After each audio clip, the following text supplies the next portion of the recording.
Welcome to Veronica Live, and we are back with our next guest, and it is Army Retired Colonel Sam Hartwell, and he has been on the front lines of Ukraine working for some NGOs over there. And, Congressman Davis connected us, and you're a West Point grad, and you were his classmate, and you're so interesting because one of the things you sent me, you were an Army military intel officer. You're a student of the Russian Army. You understand the Soviet Russian politics and economics. And this was so interesting. You worked in international banking in USSR from 92 to 2000. So you really understand that world over there. So welcome to the show, Sam. Thanks very much, Veronica, for having me. Yeah, I graduated from West Point in 1981. Commissioned in military intelligence. I did my first 2 years in Korea, which was basically also the Soviet Army style. And then I did, after that, I transferred to Germany directly, where I was in the 3rd Armored Division as an intelligence officer there in the Fulda Gap. I was there for 6 years. Then we had the Gulf War, the Operation Desert Storm.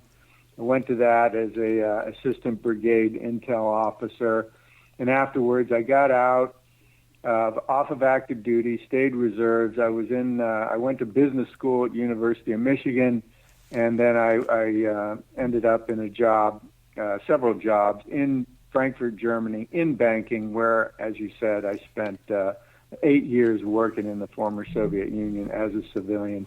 So I got to work with, government, ex-military people as well. And I lived in Kiev for several years with another West Point buddy of mine who happened to work in a bank there as well. He's a Ukrainian American, Mark Kozlovsky, who was killed in 2014 when the war actually started. That's when the Russians invaded the Donbass after they took Crimea. So he was killed there, and he was a very close friend of mine at West Point. And because of that, that's why I've come back to get, in his memory, really. But to finish up my career there, I spent 8-10 years in the reserves and also in this banking job. But I came back on active duty after 9/11. I finally got on active duty in 2005. I stayed active, working for Special Operations Command, Defense Intelligence Agency, also ISAF, International Security Assistance Force in Afghanistan, where I spent a total of 3 years, 36 months on about 5 different rotations, 4 or 5. Then my last job was in the Pentagon, working in the Undersecretary of Defense for Intelligence for about 14 months.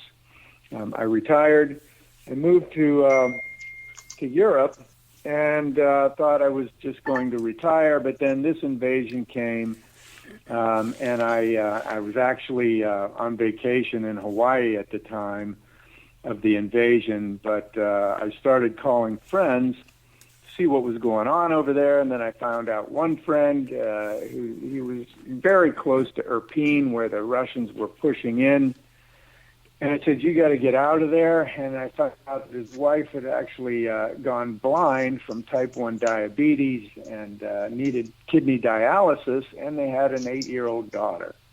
So I jumped on a plane. I flew to Rome. I picked up my car, where I was living in Italy at the time, and I drove 24 hours straight to get to Chernivtsi, Ukraine, where I met them, and it took us about a month to get them out, and I did get them back to Rome, and now a Roman Catholic charity is taking care of them where they are still today. So that's my story of how I got there, and a little bit about me. What else? What would you like to talk about? Well, I guess I assume you're fluent in Russian? No, I had basic Russian about 20 years ago, It was about 6 months worth of course, and then plus, living there helped a bit, but not fluent, no. Basic. Okay. And you have been, how often now have you been hanging out in Ukraine? And I know you messaged me that you've been working for 3 NGOs. So right. With this conflict of over 2 years now, how often are you over there? And then tell me about these NGOs that you're supporting. Right. Well, I live there. It's not that I go there often. I live there. I come out of Ukraine occasionally for mission-type things, and then I do have to come back home for personal, or to the States, rather, for personal business. The 3 NGOs that I work for now, one is a orphanage-based charity, U.S., that was founded in 2014, so it's been there a long time, not just for since this invasion, but it's called AbundanceInternational.org, and they do a wonderful job of supporting about 20 different orphanages. I do the least amount with them now. I'm less active with them, but the 2 main ones that I support now is one is again, it's American-based, and it's called Veteran Coalition International. Veteran singular, veterancoalitioninternational.org. It's run by some other West Pointers and with some West Pointers on the board.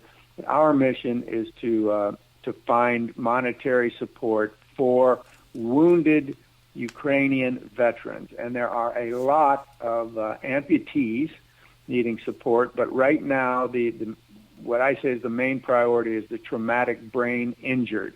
Because those guys, they're being subjected to these bombs, these 500-pound Clyde bombs that the Russians have been using. And these guys have massive problems requiring first surgery and then, lengthy physical therapy. And it costs between $2,000 and $3,000 a month for each of these guys. And on average, they need at least 6 months, sometimes 12 months. That's the priority for us right now in Veteran Coalition International.org. Then there's Alliance for Innovation.org. That is a Polish-American combined effort, and we are concentrating only on the amputee situation. The amputee situation is even worse than the brain injured. We're getting, on average, about 1,000 patients, amputee patients per month. That is not amputated limbs. That's individual soldiers. It could be 1 or it could be 3. I've seen triple amputees. Wow. And of those 1,000 per month, 700 of them cannot be dealt with in Ukraine. Only 200 per month can be dealt with by the Ukrainian medical system, and another 100 per month by countries and institutions, NGOs like ourselves. So there's this increasing quantity of guys that haven't been served. So that's a longer-term problem. We're trying to get USAID support for that. We don't know how that's going to work yet. But those are the 3 main ones. And actually, one more thing I should mention about Veteran Coalition International. It's not just U.S. It's U.S.-based, but we're bringing together primarily with Denmark to start and Poland as well, but other NATO countries that have veteran organizations. We're trying to bring them under our umbrella, and they're also donating money, especially the Danes. It's been great. So you were actually... So those are my 3 NGOs. Sam, you were actually living your life in retirement in Ukraine. So is that the right thing to say? Yeah, that's right. Until this is over. And then I'll go to Germany, where my daughter and granddaughter live. Okay. And then, I guess John and I talk about Ukraine and Zelenskyy all the time, and we've given so much money.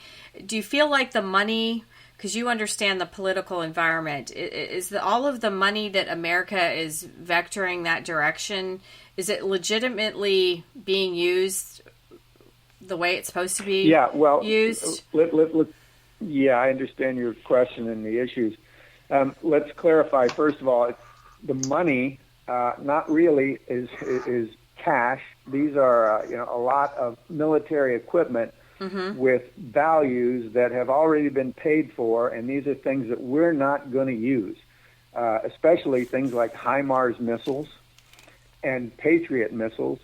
I mean, let's understand, the bulk of our military is really not for the defense of the United States. It's to defend abroad, our key allies. And we're just writing off stuff that we really don't need, especially those the HIMARS and the ATACMS, the longer-range HIMARS, which we're going to put out of commission, and we've got 10,000 of them sitting there, and we've not given them to the Ukrainians.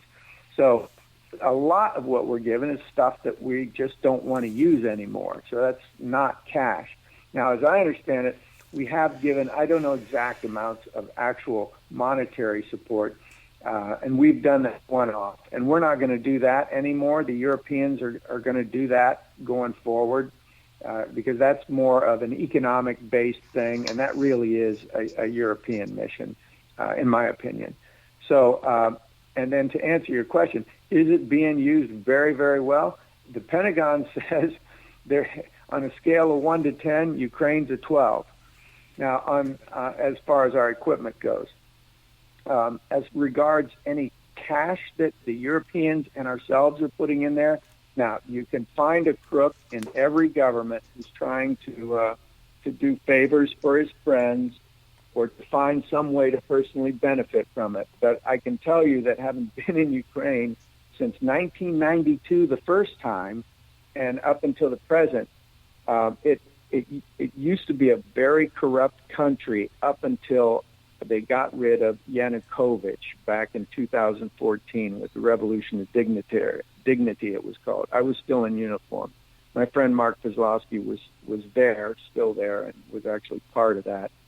But once they got rid of him, they really started to clean things up slowly but surely. And then now, once the war has started, the fear of annihilation, I think, than anything, has motivated the Ukrainians to change a lot towards European standards, and they're finding a lot of corruption in the government. So slowly but surely, they're really getting a lot better. Now they're rated as the most corrupt country in Europe, but next to Russia, they're clean as a whistle, and they'll make a lot of progress. I have a lot of confidence.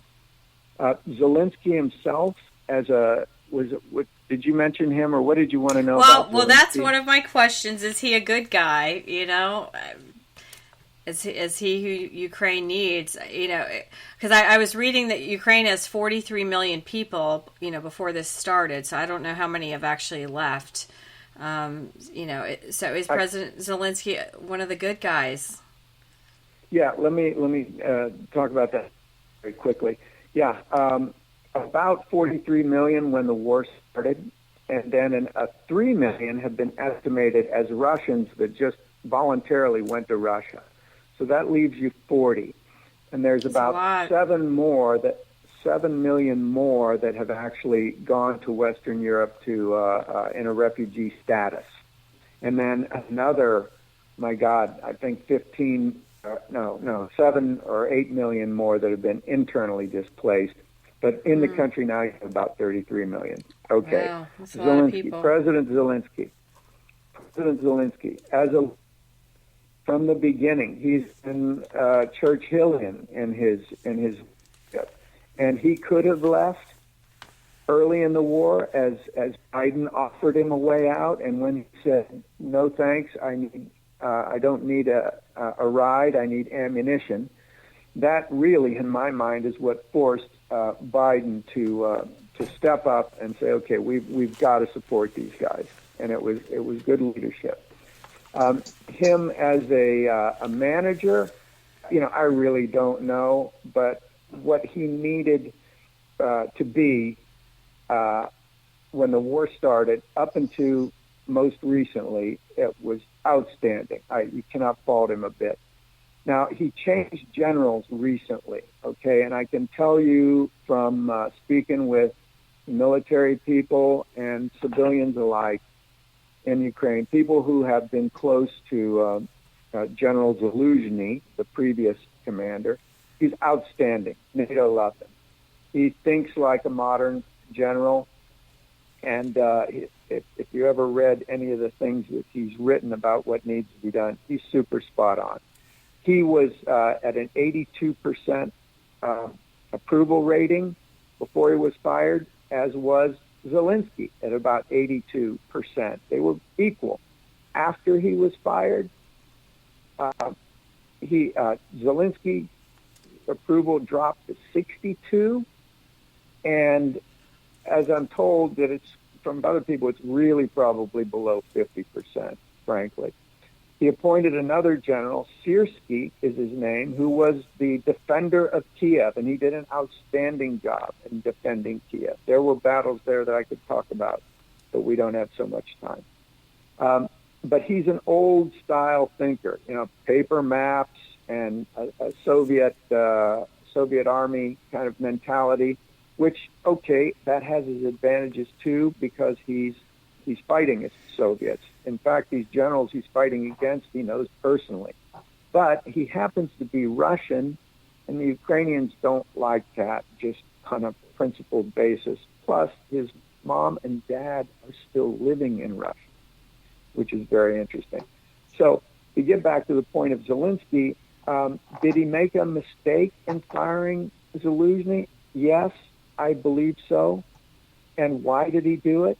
Because he feels politically threatened, in my opinion. That's what other people tell me too, that Zelenskyy, a lot of Ukrainians are hoping that in the next election that Zelenskyy would be the president. Now, they did give Zelenskyy an excellent job. He's now the ambassador to the United Kingdom, and that puts him in a significant civilian position, which I hope is kind of like grooming him to be a statesman so that he could be president someday, because he's a big man to lead the country after Zelenskyy. Sam, that was one of the things that really surprised me was that appointment. They fire him one day, and then you appoint him ambassador to the UK, which is a strategic ally, for their aid. So I'm just curious, given your background, particularly in intelligence, what do you think is going on with the U.S.'s hesitancy to provide things like ATACMS and other advanced weaponry that could defeat the Soviets? And I know from an intel standpoint, our folks knew that, by us not backing, not giving in what they needed to push forward, they were watching the Russians build their defenses, and basically entrench themselves to make any offensive ineffective by the Ukrainians. The spring offensive, quote, spring offensive, just kind of was nothing, because they got in there and got into a slog with the Soviets because they had time.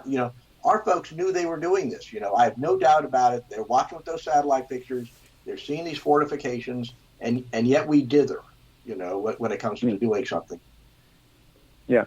It's not just my opinion, but I have listened to former commanders of NATO, General Brinkov, Admiral Stavridis, General Wesley Clark, and then also my old boss, General Ben Hodges, who was a commander of U.S. Army Europe. And everybody has said since the beginning, too little, too slow. Why are we doing this? We can only assume that the national security team that President Biden has is squeamish.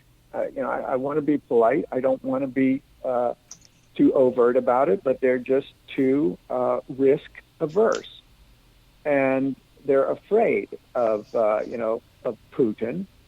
And if you don't push back, I just don't think that national security team, which is allied with the Obama team, I don't think that any of those folks ever understood the lessons of the Cold War. I just don't. I'm sorry. Because when the Russians push, When they do aggressive things, we have to push back. And that's the way that we won the Cold War, among other, issues. But you have to give the Ukrainians what they need, first of all, to defend themselves, but then to recover if the lost lands, if you're going to respect international law. We fought 2 world wars to build an international structure based in Europe to allow all countries to have inviolable borders and to elect our own governments.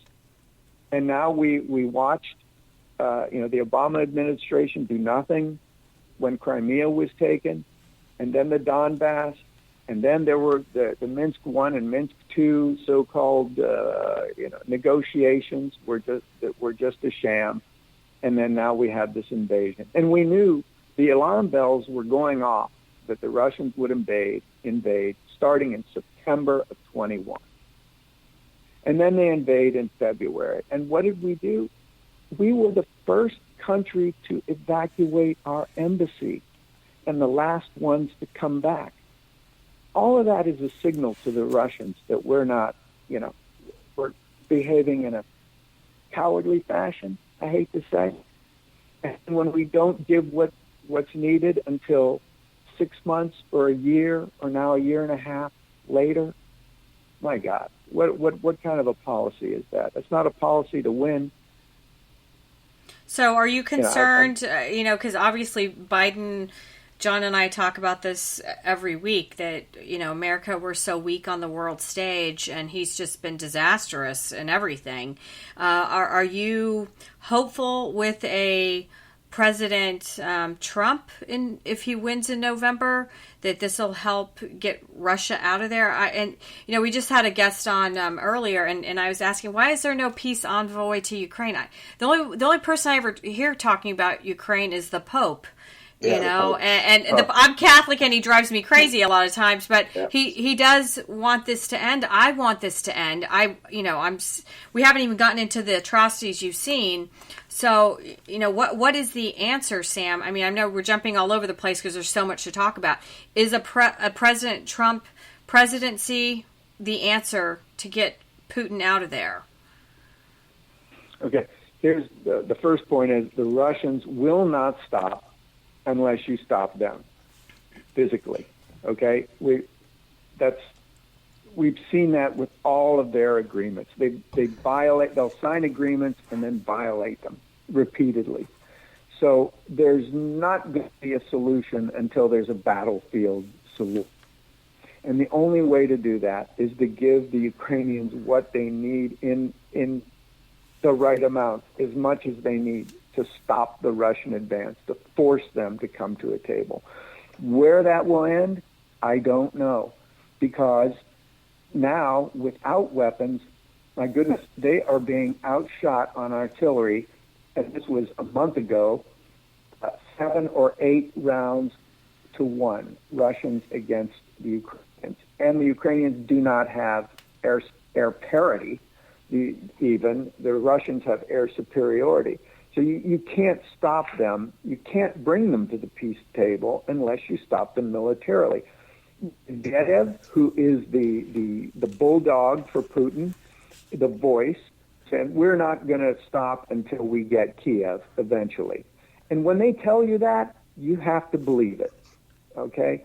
So does Trump stop the war? I'm afraid the Ukrainians are in a no-win situation. Everybody, I hope, has seen that this Viktor Orban, this prime minister of Hungary, a country of 11 million people, who hates Zelenskyy, has now said that Trump told him he will not get a single penny, not one more penny for Ukraine. And Trump has not disavowed that or clarified that remark, so I have to go with that as fact. If that happens, the Russians are never going to stop. With Biden, if he's reelected, I expect just what we're doing now, a too little, too late, and I don't know how that ends. I can't extrapolate that far. So I think Ukraine's in a no-win situation. I think like 80 5% of Americans that this was not the choice of presidents that I wanted to see.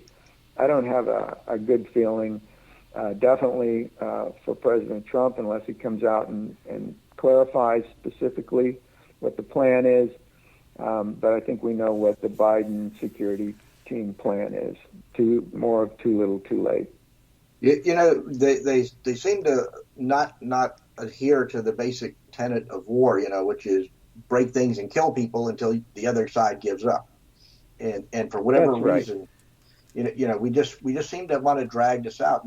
And to me, you talk about an inhumane, way of doing it, because all you're doing is needlessly killing a lot of people.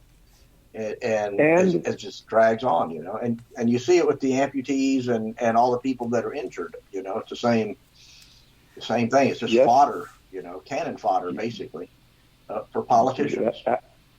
Absolutely, and that's why you've got to give them everything that they need, as all the CGs have said. And now Europe is waking up. Even Germany is saying, it's interesting that President Macron of France is leading, saying, look, Russia is now, it's an existential threat to Europe, the European Union, to NATO.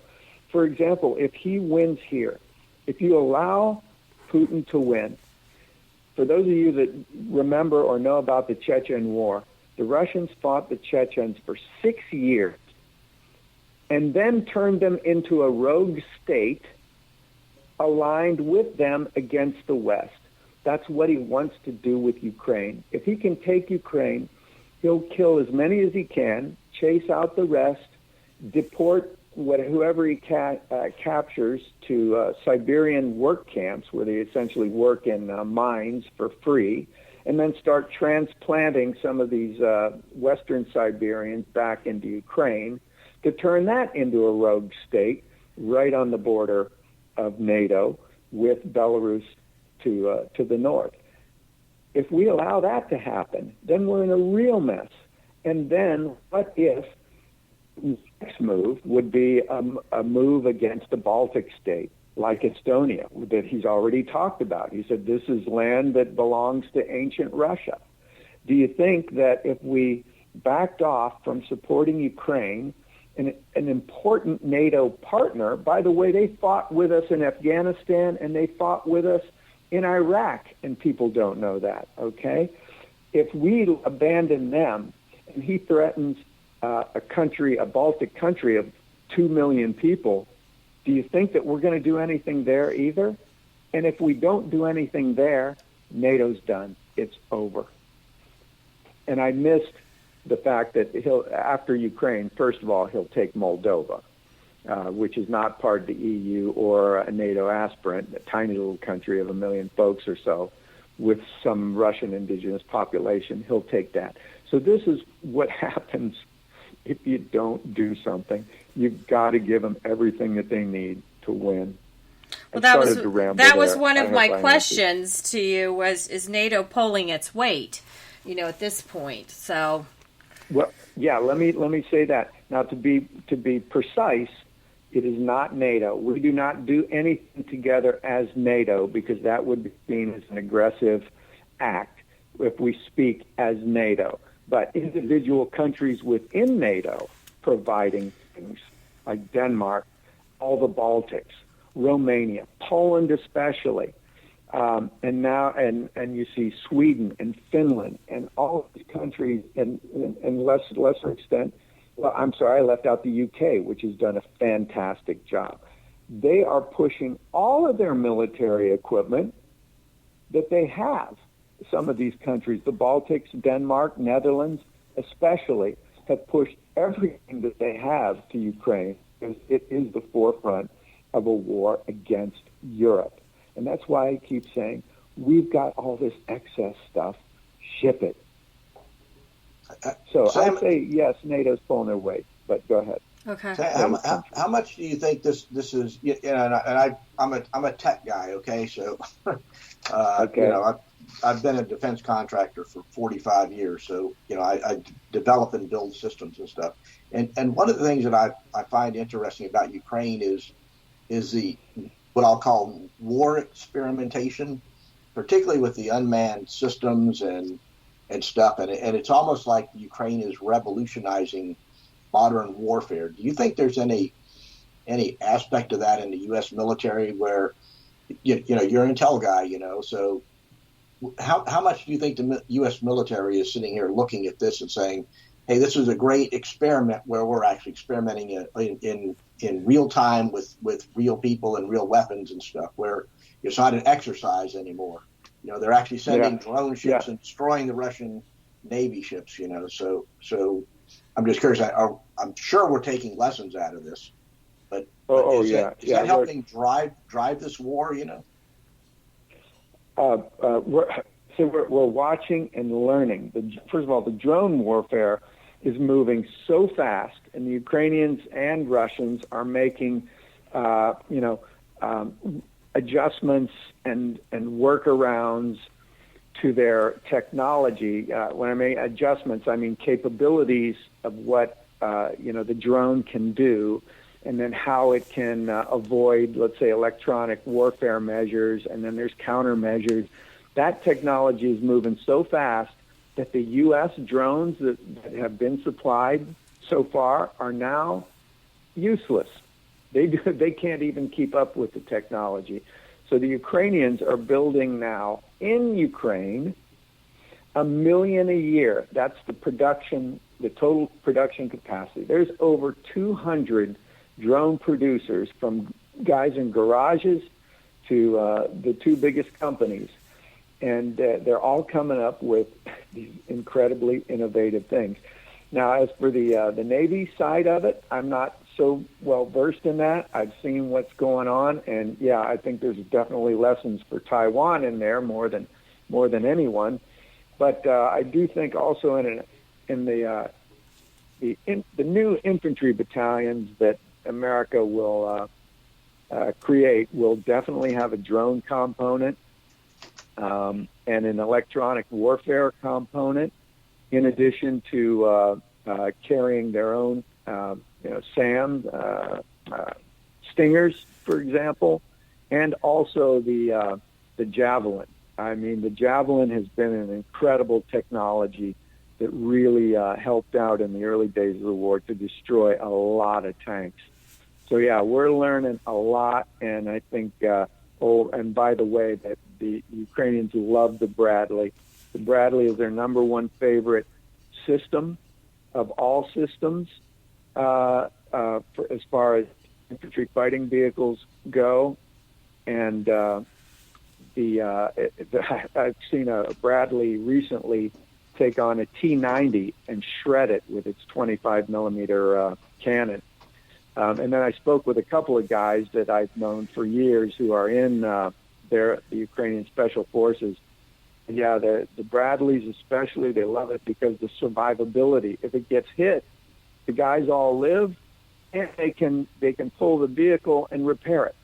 Unlike the Soviet Russian stuff, which as soon as you hit it, it's like a Roman candle. It just starts popping off. As far as tanks go, the number one tank there is, of course, the Leopard, the Leo A2 model, and then the Leo A1. They said is even much better than even a T-90. The Abrams ranks as third, and it's just because it's too much fuel. It's too much. The maintenance is too complex, and it doesn't do well in wet and humid environments. But does that answer something, or do you have some other questions? Yeah, definitely. It's like I said, it's more like an experiment by our U.S. forces to see how good our stuff is. Let me add two more things. I just forgot there. The M777, that artillery system, they love that too. And then the Patriot. Actually, we've learned from the Patriot, which was not designed to take down, planes. The Ukrainians have been using it to take down their most sophisticated Russian MiGs. They've taken down over a dozen of them in the last couple of weeks, and to the point where the Russians stopped flying them. They have to back way off, back way off the frontline trace and use these glide bombs that they're trying to they're using. It sort of sounds like us in China in some cases. Dealing in the Navy side, we keep backing off, because we're so afraid of the missiles. It used to be we'd do an amphibious operation 25 miles offshore, and then it backed up to 65, 75. Now it's 300. Now they're pushing out to 500 because they're so afraid of the missiles taking out the ships, and we have nothing to counter. Yeah, I'm straying into unfamiliar territory. I gotta say, only on the football field we can have a Navy-Army discussion. Sam, so one of my questions is the media reporting what's happening over there accurately? Are we getting the truth over here in America? What I've seen on TV here, there's nothing being told from what I can tell. Occasionally you get some good articles from the Wall Street Journal or New York Times, Washington Post. But interestingly, there's one guy with Forbes magazine that I get his information, and I don't know where he gets his information, but it seems to be the most accurate and most complete of Forbes, a business magazine of all things. But no, I think since the beginning, or especially most recently, I think our media sugarcoats everything. The atrocities, if I can tell you about a few atrocities that I've either personally been involved with, okay, and this is abominable, okay. My one of my best Ukrainian friends' wife was an interpreter for Danish doctors who were treating. An extended family, grandmother, husband and wife, 17-year-old daughter, and 13-year-old son were all raped multiple times. And it was so bad that the doctors had to do operations before they could actually do the serious operations to repair the damage. And then the reported ones that are locally that never get into the newspapers about, I don't know how it's even possible that somebody could rape and then shoot a 4-year-old. I don't understand but this. This is what they published. This is what the Russian soldier put on his own Facebook page. This was early in the war before, these guys were posting videos and things on their personal social sites before the Russian military took away all their phones. There's still some of that going on. I remember early in the war, there were Chechens that were with selfie videos talking about how it was a great day. We raped a lot of Ukrainian girls, and you can hear them screaming in the background. And then you hear a shot, and the screaming stops. Okay? And then you see recently, before I came back, there was a family that received their husband or the husband's corpse, naked, castrated, and decapitated. And then you see photos of POWs that have been returned that had knife scars on their back that were just a big swastika where the guy. Then there were videos of soldiers being, executed summarily and castrated. They put castration videos, these Russians do, on their own social media. So, my God, it's unbelievable. That doesn't get reported. Not on our media. Well, I think we need that. I've said it all along, even with Israel and what went down over there when the Hamas came. We need those videos so that Americans wake up. I don't want any children, any grandmother, nobody. Because these are, I've said it too. These are not soldiers. The innocent victims. No. Why is this happening? Well, this is so frustrating. These are monsters. These are absolute monsters. And I can go on and on. There was a 13-year-old girl where the UN supplied doctors had retrieved over 30 different genetic specimens from the, analysis from her that she was raped that many times? This is horrific. Come on. Yeah, this is awful. That all happened, from the beginning up until when they finally stabilized the lines down south in Kherson. But that happened all in the north and the east and the south. And the Ukrainians repelled them, kicked them all back to basically what is the current lines. Now, the current situation, I'll tell you this, is that, the Ukrainians are holding, but barely. And if they don't get ammunition, there could be a major break in the lines. And then that would the Russians could push all the way to the Dnieper River in some areas. Well, what I wanted to let our listeners know is Ukraine is a little bit smaller than Texas, just so that we have, the idea of how big it is. And, that was my question. How are these people living day to day? And then when you hear of these atrocities, I think I'd be trying to flee with my family to Poland or to somewhere. Well, there's most Ukrainians don't want to leave. And men have sent their wives and families abroad, and there's some sad stories there too.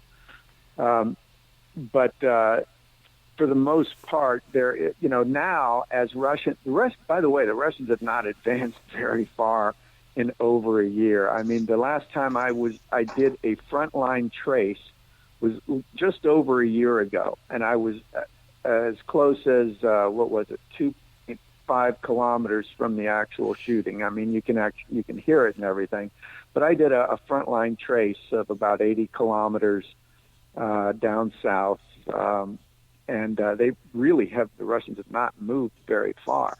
But now, without the ammunition, the Russians this is a respite for them. They can reform, reorganize, resupply, while we're not supplying anything to the Ukrainians. And that's why I say that if we don't get something soon, there could be a major catastrophe in the south and east. Yeah, Sam, one of the things I was reading about recently was there was some discussion over there about lowering the age of conscription for the Ukrainian soldiers, for men. And that was one of the things that kind of surprised me. Was I'm trying to remember, is it 26 is the minimum age now for conscription in the military? And it's kind of the opposite of what we do during wars, where we go and get 18 and 19-year-olds and train them and send them over. I just was not aware of that. I'm just curious if you know anything about that. Oh yeah, I do. And here's a lesson learned for the U.S. military that we may not take to heart, but the Ukrainians found out early on that these 18 to 21 especially, they could not handle it. This is not like World War II or Vietnam, or definitely not like the way the U.S. goes to war now. We only go to war if we have 20-to-1 combat power, air supremacy, and nobody's going to get hurt except by accident, basically. But in this kind of war, this is like World War II on steroids, because you've got these enormously more dangerous and more powerful weapons on the battlefield. And these 18 to 21s, as soon as they got hit, whether it was artillery or direct fire, they just drop their stuff and go. They're unreliable. They do not have the maturity to deal with that. So they moved the age up to 27 to 50 basically, although anybody up to 60 is eligible, but they're really not going past 50. I know guys that have been conscripted at 40, 45, but that's the oldest I've seen.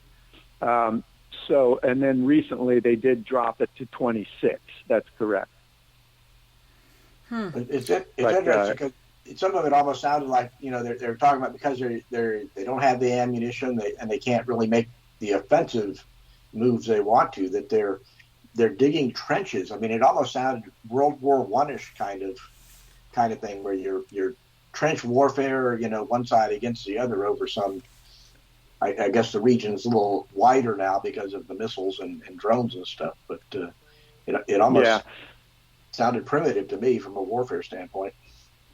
Well, it is. It's a 600-mile long front line, and neither side so far has the ability to concentrate enough combat power in one critical area to do a breakthrough, like the Germans breaking through the Maginot Line, and no, they haven't been able to do that. Although that's the fear right now, that while the Russians have this respite to refit, reorganize, rearm, that may be coming. And the only way to stop that is to get more, Bradley's Leopard 1s and ATACMS over there and artillery, because that's going to happen.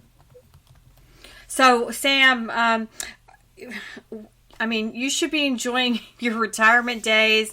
You're over there in the middle of it all. Are you packing with weapons that you walk around with? And why do you stay? And then are you scared? I'm scared. I'm not even there. And then, I've heard these stories a few times now about the atrocities. And, why are you there? And are you scared? No, hell no, I'm not scared. Look, it's a battlefield. But I live in the city. I live in the capital city, and I'm basically 300 miles away from a front line. The air defense, especially in the major cities, is really, really good. There's no infiltrators running around. The Ukrainian security service, if you guys haven't been following that, is extremely good. They're doing all kinds of stuff inside Russia and inside. In Ukraine is secure. No, I don't carry a weapon. I'm authorized to carry a pistol with these Russian rubber bullets, which actually they pierce. They're not. Okay. They don't bounce off. But I don't carry. I don't need it. I live on probably the safest street in Kiev anyway, and I don't go out at night. But no, I'm not. I go to hospitals in Odessa, into Dnieper, and those are the main collection points where they're bringing guys in. So I have no problem with that, not at all. Why am I there? Look, I spent a lot of time there. I have dear friends there. One of my very best friends from West Point was killed there. I was trained as a Cold Warrior, a Soviet Army specialist. I have to be there. It's just in my DNA. And then does faith play a role? Are you Christian? Is this part of it too, doing the right thing? Well, absolutely. I am a Christian. I view myself as more of a traditional. I was raised a Methodist, and I don't wear it on my sleeve, but I'm more of kind of a Reagan Republican. And that's an appeal that I would make to every Christian listener, whether you're a Republican or Democrat, but especially Republican right now. We've got to step up and do the Christian thing and help these people. If they need ammunition, give it to them. If a Republican in your district is opposing it, you say, look, let's get this done. Let's get Ukraine taken care of. Then let's take care of the border, too.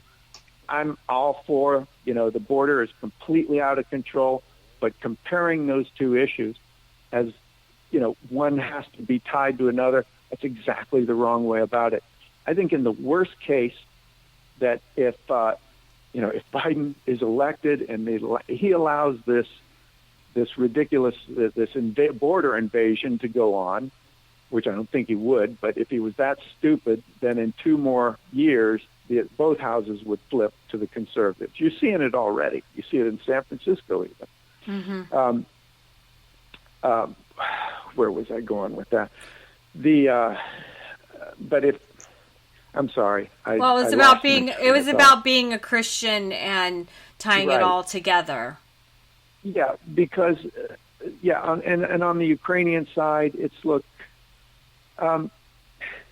right Christian is to give them what they need. Don't let this genocide go on. And when I say genocide, what the Russian media even says constantly, and Medvedev, Putin's lapdog says it, that there are no Ukrainian people. That's a myth in history. There is no Ukraine.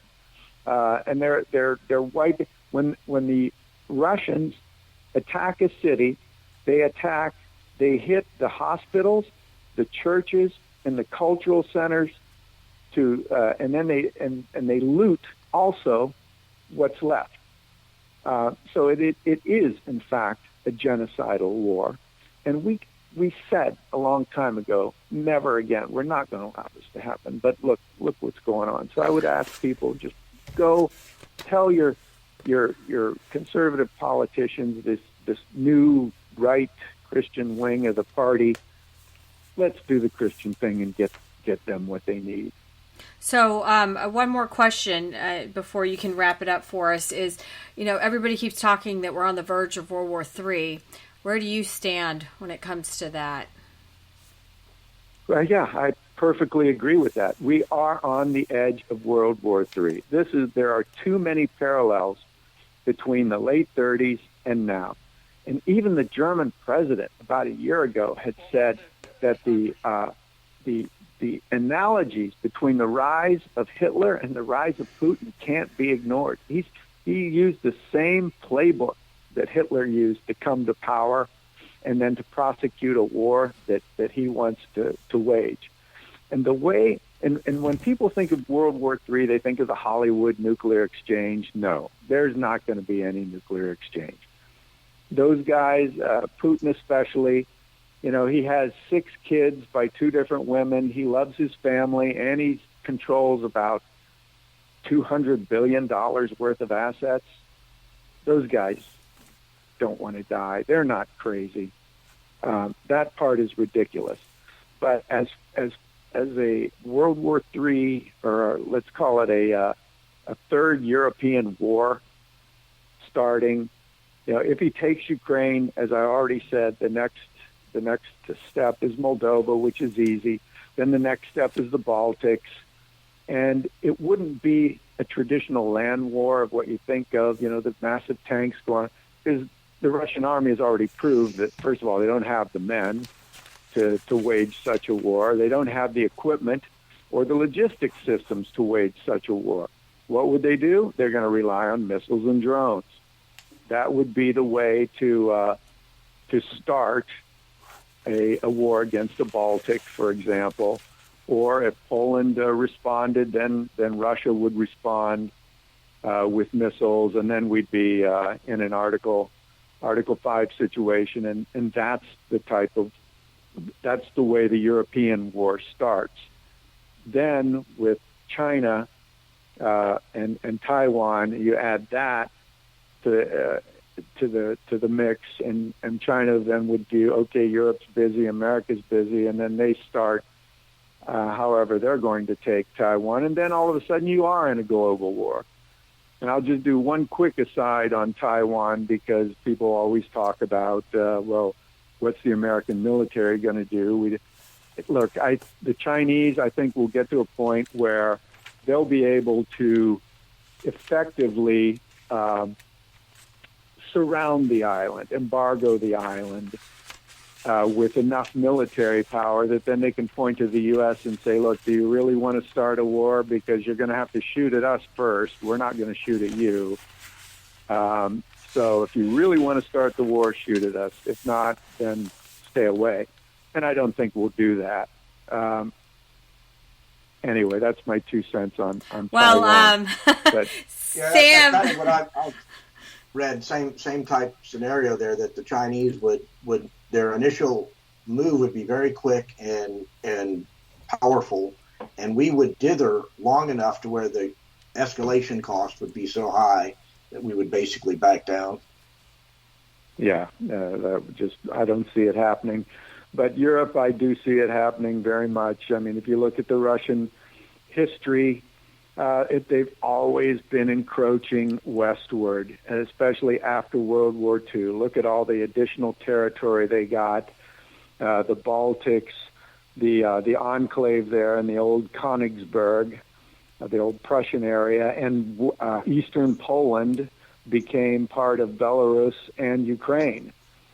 So that they've always said, since Catherine the Great, that they have to keep advancing because that's the only way they can feel secure is by taking more territory, which makes no sense to me. In a country that occupies 1/6 of the world's geography, but has 140 million people, which I think is probably less than 1% of the global population. I don't know. Anyway, yeah, if you want to prevent World War III or a third European war, then it's by showing strength, giving the Ukrainians everything they need to stop the Russians. And what's not being said is Ukraine will be the best NATO ally that we have in Europe. They will have the best army. They know the enemy better than anyone, and they have a much better intelligence capability inside and around Russia than we'll ever have with any of our assets.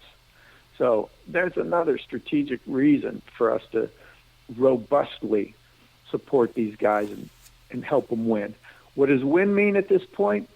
I don't think you're going to be able to push them out, push the Russians all out. But at some point, if you stop them, force a peace agreement, and then what is left of Ukraine, you bring that into NATO, that's how you have a secure future. And I think that, from Kissinger to every former NATO commander that I've listened to said that's the solution. That's how we get back to peace. Well, I love it, Sam. You think they'll end up with the DMZ, sort of like North Korea, South Korea? Is that kind of where it goes? I don't think the Russians would ever agree to that. I think you just have to, you draw a line and you say, this is the line. Well, on that note, it has been an absolute pleasure. We've been talking with Colonel Retired Sam Hartwell, and he has been helping the Ukrainians. It's just been such a pleasure talking to you. We have to have you back, Sam, because people need to hear what you have to say, and really you need to go on a speaking tour. I've got some people that you need to be connected to, because I don't think Americans know, and what I've gathered from this our conversation is we've got to give the Ukrainians the weapons and the ammo that they need so that we can once and for all take care of Russia and move on. So we will definitely have you back, Sam. Absolutely, and I hope that I can do it in Ukraine, and I hope that I can get farther south to a place like Dnipro or Kramatorsk, somewhere closer to the front line, and maybe get some local commanders involved too. Well, that would be wonderful, and we're praying for Ukraine, and we're praying for your continued safety as well. And thanks for everything you're doing for these people, and God bless you. So we'll be right back on Veronica Live.